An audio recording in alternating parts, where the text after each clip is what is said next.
The wind came down from the ridge like it had teeth in it, biting at Wes Harper's coat collar as he dismounted with a groan. His boots landed hard on the frozen dirt, the crunch of brittle leaves beneath him the only sound in a world turned silver by early frost. He tied his horse loosely to the crooked post outside the cabin. If it ran off, so be it. Some things, he figured, didn't want to be kept. The cabin stood slanted and stubborn against the land, weathered like an old man's hands, gray wood, moss trailing from the eaves, a single shutter barely clinging to its hinge.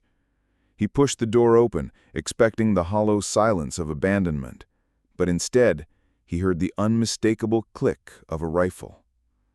She sat by the stone hearth, wrapped in a patchwork blanket so worn the threads caught the firelight like spiderwebs. Her eyes, wide and dark, didn't blink. Two babies lay tucked beside her, their cheeks flushed and still.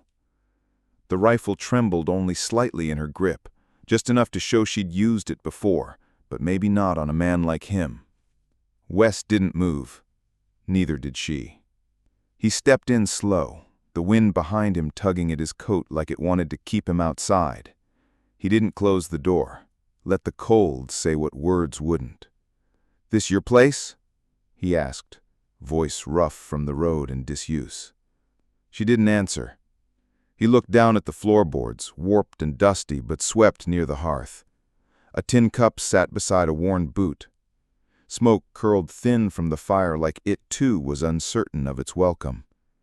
"I bought it," he said, quieter this time. "County sold it for $1, claimed it was empty." Still no reply. Her stare didn't soften, but her arms dropped slightly, only enough to ease the weight of the rifle, not enough to trust him. Wes let out a slow breath and stepped further in, just 2 steps, just enough for the firelight to catch on the edge of his worn buckle and scarred knuckles. He took off his hat, not from respect, but to feel the heat on his forehead. He looked down at the children. Twins, maybe 6 months old. A boy and a girl. One curled tight like a seed, the other sprawled with a hand resting near his sister's foot. "They're yours?" That made her blink, just once. Then she nodded. He glanced back at the door, still open, still groaning on its hinge like it remembered better days. The wind brought in the sharp smell of pine, horse sweat, and the long distance between two people who didn't know if they were meant to be enemies or something else. He said after a pause, "I'm Wes Harper, rancher. Was, anyway."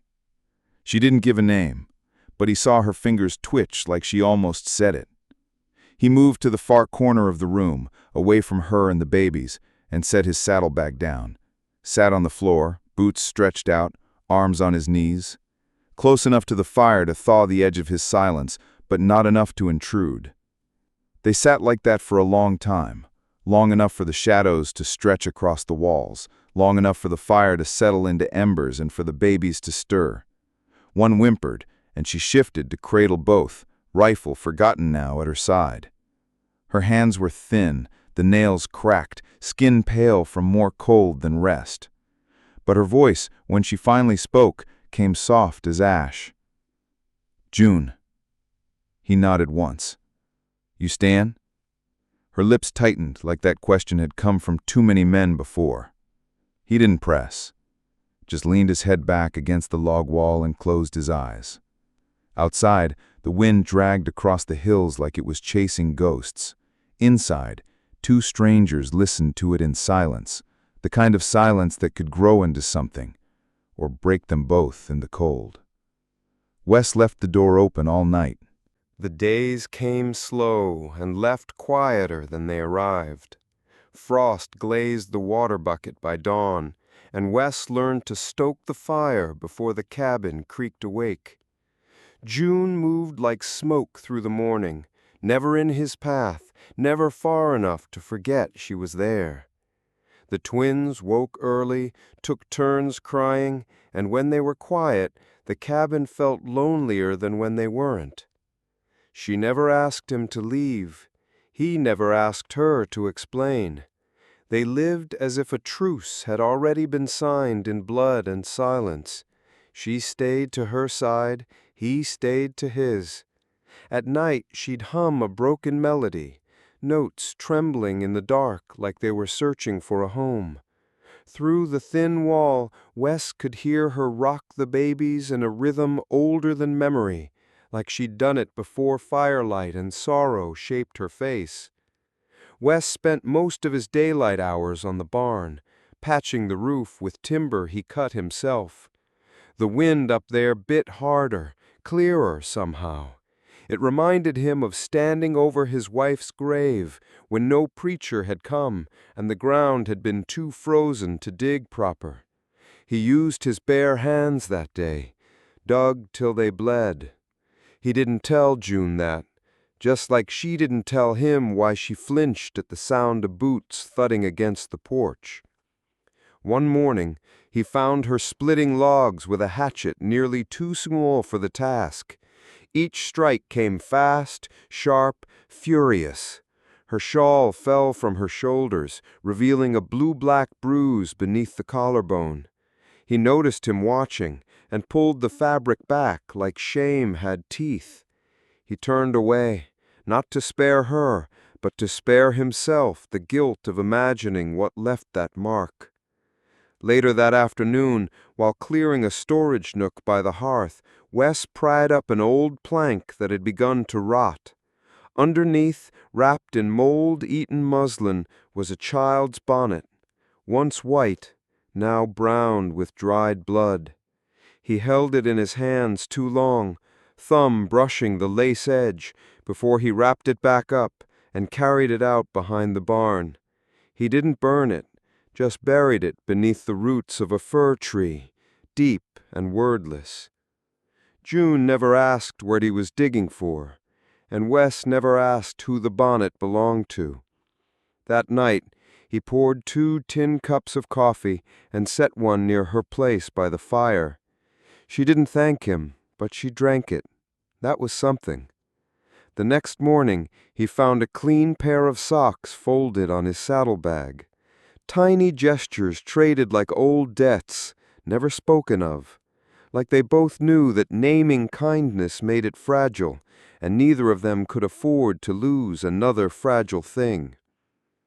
In town, folks might have called what they had peace, but inside that cabin, peace was a fragile truce built on grief that dared not speak. Each of them wore their sorrow like a second skin. June's in the way she never slept all the way through the night. Wes's in the way he touched the walls like they were old friends who'd betrayed him. Sometimes when the babies cried and June was too tired to move, Wes picked one up, just stood there, the infant pressed against his chest, wide-eyed and warm. The child would quiet, heart fluttering against his ribs like it knew his was broken too. He never mentioned it to June, but she must have known. Her eyes lingered longer on him after that, softer. Once he caught her watching him from the doorway as he mended the woodpile. Her lips parted like she meant to say something, but the wind howled through and carried it away before it reached the porch. They weren't building a home, not yet, but they were no longer alone in it. The snow came sudden, the kind that didn't whisper its way down, but charged the land like it had a grudge. By midday, the sky had turned the color of wet stone, and Wes knew he didn't have more than an hour before the first flurries turned to whiteout. He hitched the sled, grabbed the axe, and headed into the timberline for what he thought would be a half-day's work, just enough to top off the woodpile and get him through the next week. June watched him go from the window, her shawl clutched tighter than usual. He noticed, didn't say a word, just nodded once before stepping into the storm that hadn't started yet. Back at the cabin, the air turned sharp. The wind dragged its nails across the eaves and rattled the shutters. The twins grew restless. June stirred stew on the stove with one hand while rocking the cradle with her foot. That's when she heard the hoofbeats. Not Wes. Too heavy. Too erratic. She froze. A shape on horseback burst through the flurries, tall, wrapped in a ragged duster, face half covered with a scarf stiff from frost and blood. The rider didn't dismount right away, just shouted her name into the storm like he'd come to collect a debt. "June, you in there? Girl, I know you're here." Her breath caught. The man slid off the horse and stumbled up to the porch, boot steps loud and angry. June didn't wait.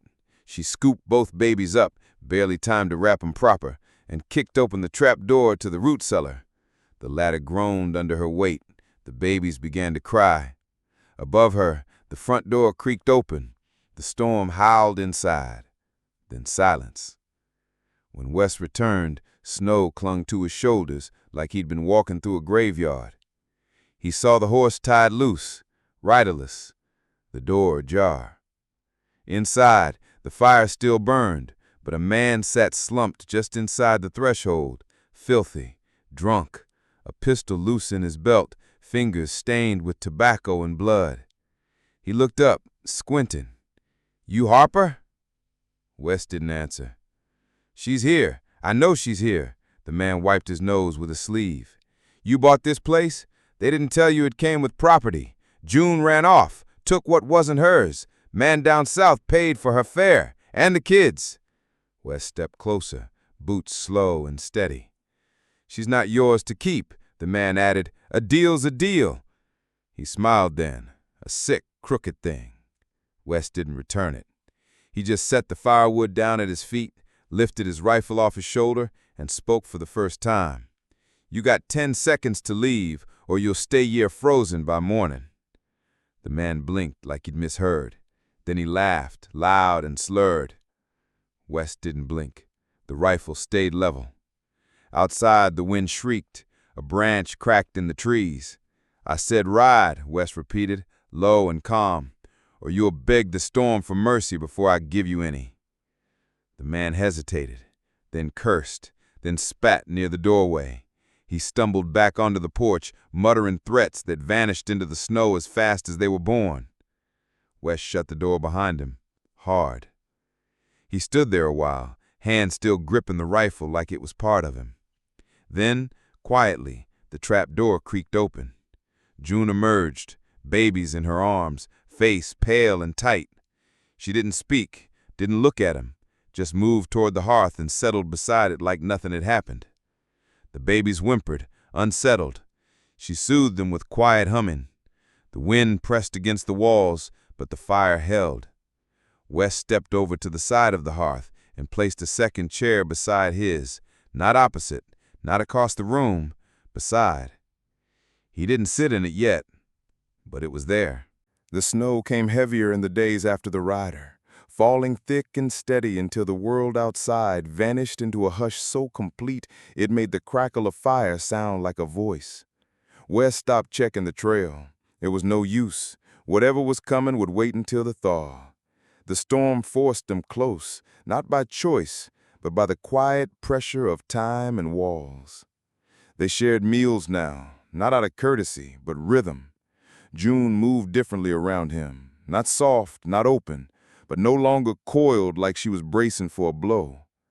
She began placing her shawl over the back of his chair before he sat, a simple act that didn't ask to be acknowledged. He started mending one of the baby cribs, smoothing down the slats with careful hands, his tools quieter than his thoughts. The cabin felt different, not warmer exactly, but inhabited. The air held the smell of beans, boiled coffee, and June's hair, lavender if he had to name it. She started braiding it again, long ropes that hung down her back like a curtain she could hide behind. She didn't look at him often, but when she did, it wasn't with fear. It was with the kind of tiredness that knew him. She told him little, but enough. One evening, while the wind howled and the baby slept, she sat by the fire, legs curled under her skirt, and said softly, "They weren't born from love, but they're mine. I don't care what name the world gives them." He nodded. Didn't offer pity. She wasn't asking for any. He noticed things, the way she stared at the snow like it had turned its back on her, how her humming got quieter when she was remembering something, the way her fingers fidgeted with the hem of her sleeve when silence stretched too long. He didn't speak of his wife, not yet, but he did start leaving a space for June's boots by the door. At night, the light from the fire danced across the beams. The shadows of her braids flickered against the log walls. She asked him once if he ever wanted children. He didn't answer right away, just leaned forward, threw another log on the fire, and watched the sparks rise like they meant to leave the world behind. That was enough of an answer. She didn't press. They didn't touch, didn't even sit close enough for their knees to graze. But something shifted, something unspoken, like the warmth you feel before you realize someone's been standing behind you, watching out for you all along. Outside, the snow kept falling. Inside, their silences began to feel less like armor and more like a place to rest. The sun came back like it was remembering how, slanting low through the frost-bitten trees and melting the edges of what the storm had left behind. For the first time in weeks, the world outside the cabin wasn't just white, it was golden. Snow slid from the roof in slow, dripping sheets. Birds returned to the branches with hesitant song. Wes stood on the porch, rubbing warmth back into his hands, eyes on the edge of the trail. The silence no longer felt like judgment. It felt like a breath held just before something important was spoken. Behind him, June swept the cabin floor, soft strokes that lifted dust into the light like it had been waiting for a reason to dance. The twins babbled near the fire, crawling unsteadily over a quilt patched with both old and newer seams. Wes went to the shelf and pulled out the deed, yellowed and folded sharp. He handed it to her without looking directly. "This place ought to be yours, not mine." June stared at the paper like it might burn her fingers. She didn't take it. "I don't want it alone," she said. Her voice was even, steady, but her knuckles tightened around the edge of her shawl. "I thought I did, but I don't." Wes waited, not urging, just staying. She sat down slowly, her back to the window where light poured through and painted gold in her hair. For a long time, she didn't speak. Then, "He gave me away for a mule and 2 rifles. My father, the man who bought me, said it was fair, said I should be grateful. He broke my ribs the first week, laughed when I bled, told me the babies would buy me more kindness. They didn't." Her eyes dropped to the floor, not in shame, but in memory. "When I ran, I didn't take food, just them. I figured the mountain would kill me quick if he didn't follow." Wes's throat worked, but no sound came. She looked up at him. "Then I found this place, thought it was empty, thought maybe it had room for one more ghost." Wes finally sat across from her, slow and quiet. He didn't reach for her, just met her eyes. "My wife's name was Anna. We tried for children, lost 3. The fire came one night, took everything before I could get her out. Or maybe I just didn't try hard enough." The twins crawled closer. One reached out, small hand grasping at the edge of his boot. Wes froze. June didn't speak, just watched. The baby's hand found his, clumsy but sure, and curled its fingers around his own. Wes stared at it like it was something sacred or something impossible. He didn't pull away. Instead, slowly, he lifted the child, awkwardly at first, like it might break, but then steadier. The baby cooed, pressed its cheek to his shirt, and settled. June's eyes glistened, but no tears fell. Her hands were still, her breathing shallow. "I never thought I'd hold one again," Wes said. She smiled then, not wide, not safe, but real. Outside, the sun crept higher. Inside, ash and memory gave way to something else, something warm, flickering just beneath the ribs. Maybe the cabin had never been empty. Maybe it had simply waited. The road to town had thawed just enough to ride. Wes saddled the mare at first light, said nothing to June, just nodded once as he cinched the strap. She nodded back, the babies bundled beside her on a quilt, eyes blinking against the bright new morning. He rode slow, not out of caution, but because something in him had changed, some need to notice the way sunlight melted off pine needles, the way the trail curved like it had memory. By the time he reached town, his coat was dusted with road and time. The clerk at the land office handed him a stack of papers. Wes signed them with a firmer hand than he expected. No tremble, no pause. The cabin was his now, legally, but it hadn't felt like just his in a while. Outside the office, a voice rang out, sharp as a nail. "Harper?" Wes turned. A rancher leaned against the hitching post, one brow lifted in disbelief. He wore the same kind of coat Wes used to wear before the fire. He looked like the past, mean, clean, loud. "Didn't expect to see you breathing," the man said, spitting tobacco to the dirt. Wes didn't smile, just adjusted his hat, gave a small nod, and turned away. He didn't know ghosts anything. Not anymore. The ride home was quieter than the one out. The land felt familiar now, like it had accepted him, maybe because he'd finally stopped trying to outrun everything he carried. As the cabin came into view, he saw her, June, standing by the fence in a simple dress, her shawl clean, her hair braided in two long ropes that caught the wind like banners. The twins were in her arms, wrapped in wool, eyes blinking against the bright new morning. He rode slow, not out of caution, but because something in him had changed, some need to notice the way sunlight melted off pine needles, the way the trail curved like it had memory. He dismounted with a grunt, tied the reins to the rail, and tipped his hat to her, not as a stranger, but as a man who'd come home. June looked at him, then the papers in his hand. She said nothing, just stepped aside as he walked past her and into the cabin. Inside, the fire was already going. A pot of coffee hissed on the stove. The air smelled like pine and bread and something soft beneath all the old weight. She followed him in, set the twins down gently on the quilt. They giggled and rolled toward the warmth. Wes didn't speak, just crouched to stoke the fire, fed it another log. His hand brushed hers as she passed him a cup. Neither pulled away.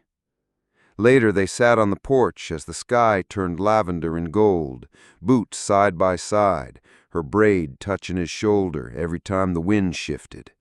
The twins slept inside. The woodpile stood tall. Smoke curled from the chimney like it had all along. They didn't speak of what came next, but they didn't have to.